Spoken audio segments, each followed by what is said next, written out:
नमस्कार दोस्तों, मेरा नाम राजेश बब्बर है और मेरे सहयोगी एस्ट्रो कुलवंत जी। हम दोनों मिलकर ये चैनल रन करते हैं।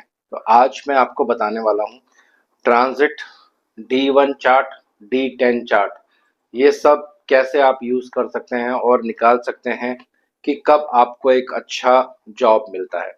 ये एक विधि है जिससे आप चीज़ों को कैलकुलेट कर सकते हैं। ऐसी बहुत सारी टेक्निक्स होती हैं, लेकिन उनमें से एक ये टेक्निक आपके साथ आज मैं शेयर करने जा रहा हूँ। तो पूरी वीडियो इसी पर आधारित रहने वाली है। वीडियो आरंभ करने से पहले मैं एक सूचना आपको देना चाहता हूँ। हमारा भृगुनंदी नाड़ी का कोर्स, जो बेसिक कोर्स है, ये स्टार्ट होने जा रहा है। 3 महीने का ये कोर्स है। 6200 इसकी फीस है। 1 महीने में 4 क्लासेस होंगी, 3 महीने में ये 12 क्लासेस का कोर्स रहेगा, जिसमें सिर्फ और सिर्फ बेसिक जानकारी भृगुनंदी नाड़ी के बारे में आपको मैं देने वाला हूँ। जूम पे क्लासेस होंगी हर संडे को, रिकॉर्डिंग आपको मिलेगी। अगर कोई ज्वाइन करना चाहता है या इसके बारे में और आपकी कोई क्वेरी है, क्या क्या इसमें आपको हम सिखाएंगे, ये सब जानने के लिए आप हमारे नंबर्स पर बात कर सकते हैं।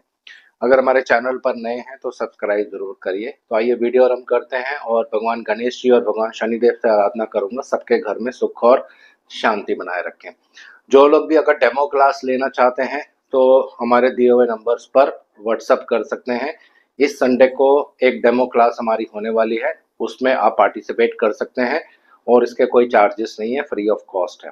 तो आज मैं आपको बताने वाला हूँ कैसे हम जुपिटर और शनि, इन दोनों का ट्रांजिट, प्लस आपकी कुंडली में D1 चार्ट जो होता है, जिसको लगन चार्ट कहते हैं, वहाँ पे एक ग्रह होता है, उसका ट्रांजिट, और D10 चार्ट जो प्रोफेशन के लिए देखा जाता है, दशमांश या दशमांशा चार्ट जिसको कहते हैं, ये सब कैसे यूज करेंगे।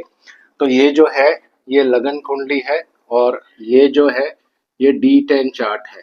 D10 में इसलिए लिख रहा हूँ क्योंकि बहुत सारे सॉफ्टवेयर्स में D10, D1, D2 इस तरह से लिखा होता है। तो ये होता है आपके प्रोफेशन का चार्ट। मैं फिर से यहाँ रिपीट कर देता हूँ, ये सिर्फ एक विधि है, प्लीज इसको एक टेक्निक आप मान के चलिए। ऐसी बहुत सारी टेक्निक्स होती हैं जिनसे प्रोफेशन के बारे में जानकारी प्राप्त की जा सकती है।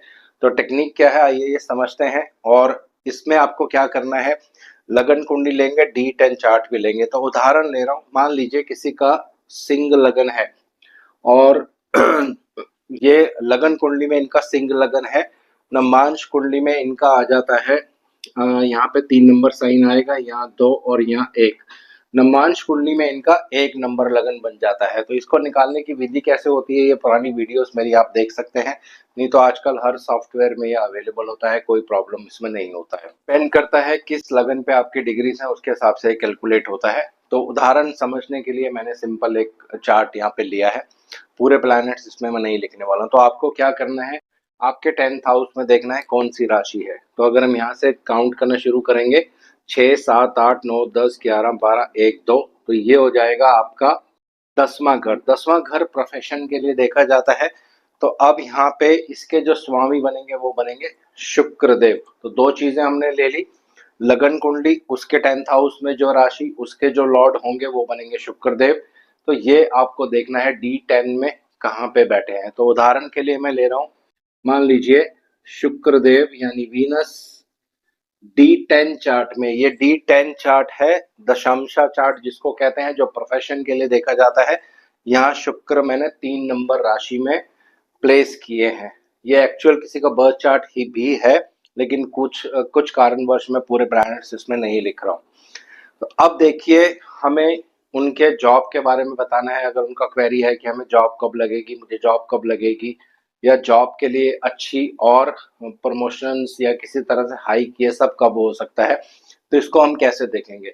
अब दो चीजें आपको यहाँ पे और नोट कर लेनी है, बृहस्पति का गोचर और शनिदेव का गोचर। तो उदाहरण के लिए मैं ले रहा हूँ कि बृहस्पति का गोचर अभी 3 नंबर में हो रहा है। तो ये बृहस्पति मैंने यहाँ लिख दिए, ये गोचर के बृहस्पति हैं, और 6, 7, 8, 9, 10, 11, यहाँ पे 11 नंबर आएगा। और यहाँ पे भगवान शनिदेव का गोचर हो रहा है, यानी सैटर्न, और ये मैं यहाँ पे लिख रहा हूँ गोचर। तो ये आप ध्यान रखिएगा, ये गोचर है, ये कुंडली के ग्रह के प्लैनेट्स नहीं है। तो अब सिंपल टेक्निक क्या यूज करेंगे, कैसे तीन चीजों को हम मिलाने वाले हैं। 10th लॉर्ड D10 चार्ट में कहाँ पे जाके बैठा, यहाँ पे आपको अब गोचर यूज करना है। अगर D10 यानी लगन कुंडली के 10th लॉर्ड D10 चार्ट में जहाँ बैठेंगे वो आपको नोट कर लेना है, और इसके साथ साथ नोट कर लेने हैं 4 5 6 7 इसके त्रिकोण में जो राशियां होंगी वो, यानी 2 राशियां और आ जाएंगी। नंबर 3 ये तो आ ही गया, नंबर 7 इसका त्रिकोण बन गया, नंबर 11 ये दूसरा त्रिकोण बन गया। त्रिकोण कैसे बनता है ये सबको पता होता है, यानी इससे 5वां और इससे 9वां। और तीसरा एक और महत्वपूर्ण ग्रह कौन सा लेंगे, ये शुक्र जिसकी राशि में होंगे उसके स्वामी को भी आप यहाँ पे लेना है।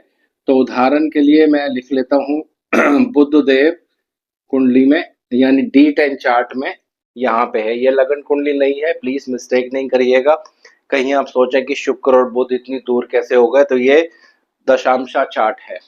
तो सारी चीजें अब दोबारा से मैं बता रहा हूँ, जहां पे बैठे हैं वो राशि, उसके त्रिकोण में राशि, उसके त्रिकोण में दूसरी राशि, और जिसके साइन में बैठे हैं उसके लॉर्ड आपको ले लेने हैं। अब सिंपल गोचर यहाँ पे हम लगाएंगे किसका, बृहस्पति और शनि देव का।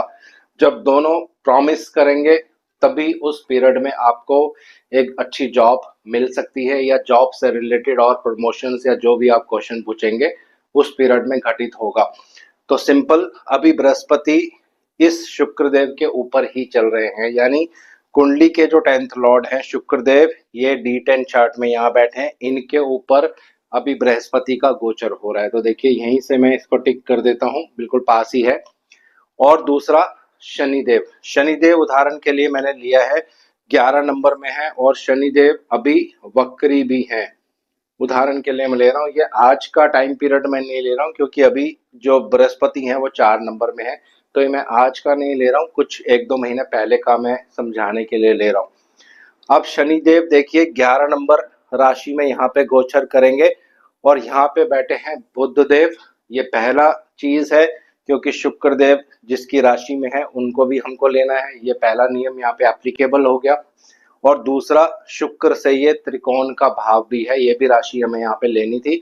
तो बृहस्पति और शनिदेव दोनों मिला के जब एक ग्रह को एक्टिव कर देते हैं D10 चार्ट में, तो D10 चार्ट में मैंने प्रोफेशन जो है इससे देखा जाता है। तो इस पीरियड में आपको अपनी प्रोफेशनल लाइफ में चेंज मिलेगा दोस्तों, या एक अच्छी जॉब आपको यहाँ पे मिल सकती है, या जिन लोगों की नौकरी नहीं लग रही है उनकी जॉब इस पीरियड में लग सकती है। यहाँ पे डबल एक्टिवेशन हो गया है, तो दोनों ही ग्रहों के द्वारा, क्योंकि ये बड़े ग्रह होते हैं इनका गोचर बहुत महत्वपूर्ण होता है, इन्होंने अपनी ब्लेसिंग्स दे दी हैं, तो इस पीरियड में आपकी नौकरी जो है वो लग जाएगी दोस्तों। अब इसमें आप और फाइनल ट्यूनिंग भी कर सकते हैं कि किस पर्टिकुलर महीने में लगेगी। अब गुरु तो 1 साल के लिए यहाँ पे रहेंगे, शनि तो 2.5 साल के लिए कुंभ राशि में रहने वाले हैं। तो उस पर्टिकुलर महीने को पकड़ने के लिए हमें क्या करना पड़ता है, जो 10th लॉर्ड बनेंगे D1 चार्ट में उसको D10 चार्ट में सॉरी जो 10th लॉर्ड बनेंगे D1 चार्ट में उसको आपको देखना है D10 चार्ट में उस समय नवमांश में शुक्रदेव, उस समय D10 चार्ट में शुक्रदेव कहाँ गोचर कर रहे हैं। तो जिस समय शुक्रदेव जिस भी राशि में गोचर करें, अगर बृहस्पति और शनिदेव मिलके उनको एक्टिव कर देंगे तो वो जो महीना होगा, वो जो 30-40 दिन का महीना होता है, उस पीरियड में आपकी जॉब जो है लग जाती है दोस्तों। इसको भी और क्लोज कर सकते हैं कि एग्जैक्ट कौन से 3-4 वो दिन होंगे जिसमें आपकी जॉब जो है फाइनल हो जाएगी। तो उसके लिए हमें क्या करना पड़ेगा, ये जो शुक्रदेव हैं इनकी राशि, इनके तो ये जो शुक्रदेव हैं इनके डिग्रीज आपको लेनी पड़ेंगी। उदाहरण मैं एक समझा देता हूँ आपको, मान लीजिए ये जो शुक्रदेव हैं ये 24 डिग्रीज पे हैं, 24 अंश पे हैं, और ट्रांजिट के जो बृहस्पति हैं या ट्रांजिट के जो शनिदेव हैं इस शुक्रदेव के 3 डिग्री 20 मिनट पहले या 3 डिग्री 20 मिनट बाद में जब गोचर करेंगे, वो जो समय होगा उसी पीरियड में आपकी जॉब मिलेगी, जॉब जो है वो बिल्कुल लग जाएगी। जब बिल्कुल क्लोज आ जाते हैं डिग्री वाइज, 1 डिग्री का डिफरेंस रह जाता है, 1 डिग्री पीछे हो या 1 डिग्री आगे चले जाएं, तो उस पीरियड में जॉब लग जाती है। इनमें से कोई भी ग्रह आ सकता है, बृहस्पति भी आ सकते हैं डिग्री वाइज क्लोज, या शनिदेव भी आ सकते हैं डिग्री वाइज क्लोज। लेकिन जो पहले डिग्री वाइज क्लोज आ जाएगा तो वो पीरियड जो होगा बिल्कुल एग्जैक्ट निकल आएगा। उसमें आप 2-3 दिन का जो है टाइमिंग भी निकाल सकते हैं। महीना आपको मैंने ऑलरेडी बता दिया है। तो सारी चीज़ें इसमें कैलकुलेट जब आप करोगे तो एग्जैक्ट टाइमिंग बिल्कुल निकल आता है कि आपकी जॉब कब लगेगी। ये सिर्फ एक रूल है, एक विधि है। कई बार ये रूल बहुत सी कुंडलियों पे नहीं भी लगेगा दोस्तों, क्योंकि बहुत सारे और कॉम्बिनेशंस काम करते हैं कुंडली में।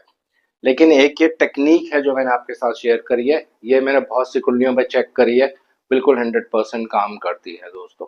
अगर इसमें आपका डेट ऑफ बर्थ सही होना चाहिए, क्योंकि अगर डेट ऑफ बर्थ सही नहीं होगा, टाइम ऑफ बर्थ में कुछ प्रॉब्लम होगा, तो ये कुंडली जो है वो चेंज हो जाएगी। जैसे ये कुंडली चेंज होगी तो ग्रह अपने राशि या अपनी पोजीशन बदल सकते हैं। अगर ग्रह ने राशि बदल ली तो फिर प्रेडिक्शंस में फर्क आ सकता है दोस्तों। तो सिंपल टेक्निक है। और नेक्स्ट वीडियो में मैं आपको बताऊंगा उपापदा लगना क्यों इतना महत्वपूर्ण होता है, क्यों उसको मैरिज के लिए या पास्ट लाइफ कनेक्शन के लिए देखा जाता है, लेकिन उसको यूज कैसे करना है ये आने वाली वीडियो में आपको मैं बताऊंगा और चर्चा करेंगे इसके बारे में, उपापदा लगना। तो आज इस वीडियो को यहीं विराम दे रहा हूँ। आशा करता हूँ सब कुशल मंगल होंगे। भगवान शनिदेव से आराधना करूंगा सबके घर में सुख और शांति बनाए रखें। जय शनिदेव।